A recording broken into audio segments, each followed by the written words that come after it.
I was going to ask you how things have been, but we got to start with what's happening over in Washington. I mean, last year, it would have been easy to brush it off and say global markets would have been fine. Conditions were a bit more easy, but now we're seeing a little bit more correlation come into the markets since Gary Cohn stepped down. What's the house view of BNY Mellon? How do you navigate this?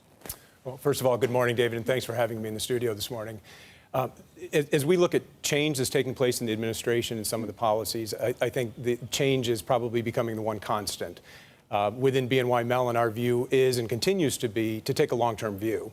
As you probably know, BNY Mellon has a 234-year history of changing and adapting and innovating to service the needs of our clients around the world. So taking that long-term view tells us that we'll continue to wait and see how these things play out. And generally speaking, how do you navigate these conditions then? I mean, yes, longer term, but equally, a lot of the policies that may get put in place over this next 12 months or so might affect the longer term view. Like, are there parts of the market, and not just because of what's happening in Washington, you have the Fed perhaps hiking 3 or 4 times. Are there parts of the market now that perhaps you were in last year that you should stay clear of? Yeah, it's a good question. I think the big picture really is what are the risks that we see on the horizon? And you mentioned inflation or interest rates. Obviously, the CPI report that came out sort of confirmed the direction of the Fed and confirmed the fact that we're getting to the Fed target in terms of inflation. So from our standpoint, it's not a surprise, and it probably points to a continued approach, as has already been predicted, in terms of probably 3 interest rate raises during the course of the year and slow and steady progress. The risk really would be seeing too aggressive a stance toward monetary tightening, which we don't anticipate, but that certainly could be a risk and play out in the equity markets, both in the U.S. and outside of the U.S. But we think at this point that risk is pretty low. And what's the sense you're getting in terms of, because BNY Mellon is present in very specific parts of the market. And I think one of the things that we've noticed since that market episode about 5-6 weeks ago is volumes haven't quite gone back yet or come back yet. I mean, is that what you're seeing as well from I guess, your fairly unique perch? Yes, unique perch is probably a good choice of words. BNY Mellon is essentially in 2 main business lines. We are a large global manager of assets, and we are the largest global custodian or servicer of assets. So sitting on that perch, we do have a good view in terms of where we think the market may go or where we think our clients may be directed. Our direction and our strategy is very much driven by where our clients want to see flow of capital. Okay. So as we invest for the future, as we invest going forward, or try to accommodate the needs of our clients, it's very much driven by what they see as future capital flows. David, at what stage in the late stage cycle do you think we're in at the moment? And I'm kind of wondering what your end stage playbook looks like. Well, in terms of the end state playbook, I'm not sure I'm in a position today to completely predict that. I wish I was. But I think, again, the big picture is what are the markets that we anticipate seeing growth opportunity coming out of. And sitting here in Asia Pacific, we're in a very interesting position as we see changes taking place in the market and probably very specific market opportunities presenting themselves as we see growing asset pools and potential for perhaps a bit more liberalized flow of capital around the region. So, you started off that vein of thought. What are the top growth opportunities that you see? What are the markets that you see? If you take aside all of the uncertainties, there seems to be greater uncertainties than other times at this point in this year. What still looks attractive? Well, sitting here in Asia Pacific, I have to obviously look within our own region as we look at attractive markets. And if we remember that the clients that we have on our platform at BNY Mellon tend to be the world's largest asset owners and asset managers. So naturally, what we would be looking at as interesting markets are those markets with big and growing asset pools. So those asset pools that we see across the region could point us to markets such as Australia, where we see a continued increase in contribution to superannuation funds, and where we see a growing demographic of workers that will continue to drive higher levels of contribution.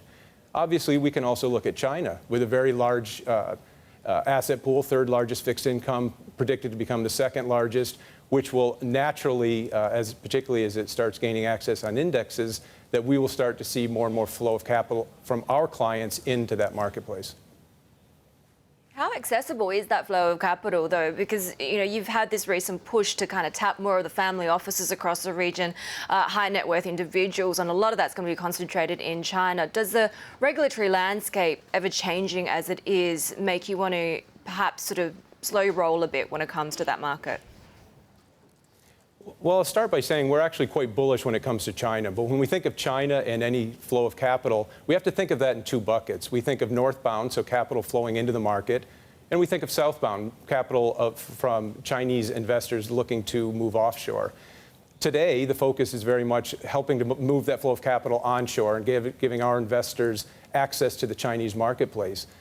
We're convinced and quite confident that as we continue to see internationalization in the Chinese marketplace, there will be a higher level of demand for that capital to flow offshore as well. And as the world's largest global custodian, I think we're well positioned to help with that flow of capital and service the clients coming out of that market. David, the big news last year was, and we still lack the details on this, but essentially what the Chinese are saying, we're going to open up the market, give foreign players a bigger part of that equity stake in terms of their operations on the mainland. Are you currently talking or engaged with talks with any player in China on perhaps increasing your footprint there? I would say that when it comes to China, there's nothing that's necessarily off the map in terms of opportunity or possibilities. But what's realistic, though, given your footprint, of course? Yeah, what's realistic is, again, taking a long-term view and looking at what is the best opportunity for us to service our clients. It's not really about how big a footprint should BNY Mellon have in any particular markets. It's really what do we need to do to accommodate the client demand that we have for access to that marketplace. And ideally, any foreign firm is essentially handcuffed to the pace of opening up in China. You ask any business person, that's really the number one frustration there.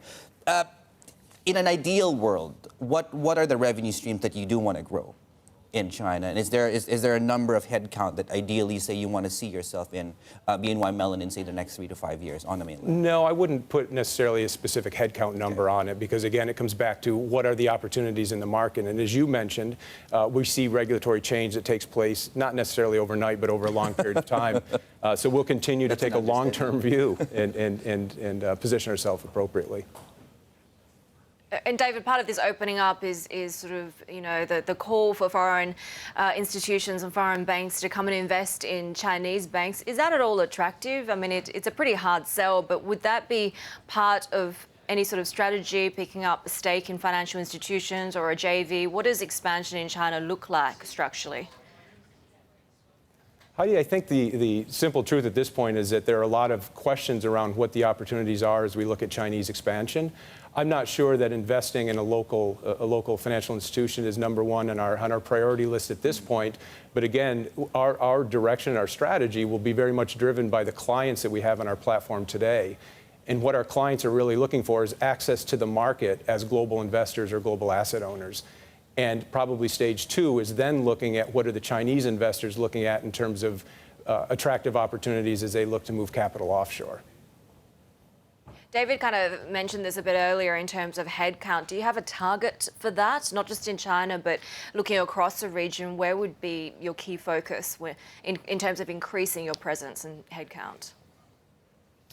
Well, once again, I'm not sure I would set targets by headcount because a lot of times we can expand into a market and all of the opportunities to service that market may not necessarily take place within that geography. So rather than setting targets on specific headcount numbers, I would rather look at setting targets around where our clients are actually moving to. And I mentioned the markets that probably look the most attractive at this point. But again, I'm not going to set a specific target to what we want to achieve over the next year or two on that.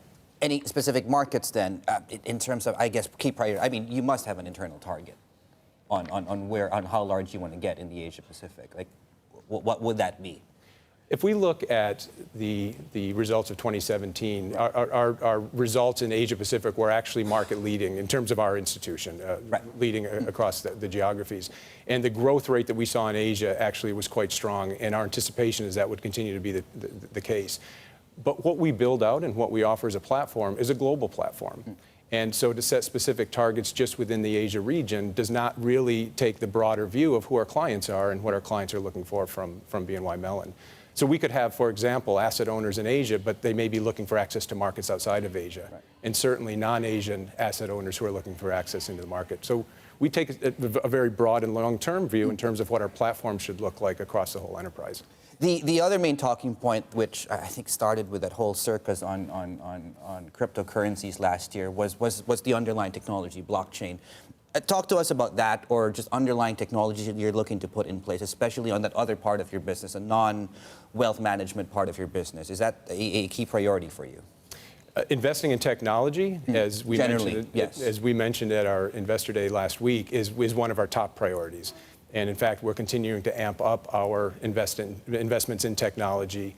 And we will look at all technologies that are emerging today. You asked specifically about blockchain. In some cases, I look at blockchain as a fantastic technology looking for a problem to solve, which puts almost like water. puts it in an interesting situation. But yes, we are very active with looking at blockchain as functionality and technology. We're already utilizing elements of blockchain today in some of our broker-dealer clearing services on our own resiliency. So we do see opportunities to deploy it more fully across the enterprise. But again, that's an area that has to mature and build out over time. And just very, very quickly, final question. Since you took your current position now, has there anything that surprised you? Probably the one surprise coming into the region is just the vast differences from one market to another. And certainly, it shouldn't be a total surprise, but I think the degree of difference from one market to another in terms of whether it's market access or investor sentiment, it makes it quite a unique and interesting region to be working